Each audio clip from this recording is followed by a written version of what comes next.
புது புதுன்னு வருது, எனக்கு எப்படியோ வருது.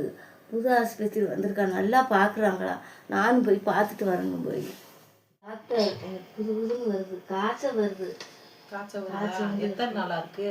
4 நாள் எனக்கு புது புதுன்னு வருது, காய்ச்சல் வருது. சரி இருங்க நான் பார்ப்போம்.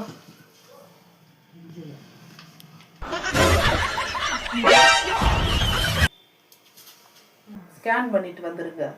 காய்ச்சலுங்கிறீங்க, ஸ்கேன் பண்ணிட்டு வந்துருங்கண்ணாம்மா. சரி இருங்கப்பா, எழுதி தர்றேன். இந்தாங்க, இந்த மாத்திரை எழுதிக்கங்க, வாங்கிட்டு வாங்க. நான் கொடுக்குறத இந்த மாத்திரையை சாப்பிட்டுக்குங்க. காய்ச்சல் எல்லாம் காய்ச்சல்னு சொன்னால் கேரட்டை கொடுக்குறா மாத்திரைன்னு, இதை போய் சாப்பிட சொல்கிறா. இவெல்லாம் டாக்டரா? என்ன மாத்திரை கொடுத்துருக்காங்க யாரு? இந்த காய்ச்சலுக்கு கேர்டு எடுத்து கொடுக்க சொல்கிறா. டாக்டரெல்லாம் தெரியாமல் வந்துட்டோம்.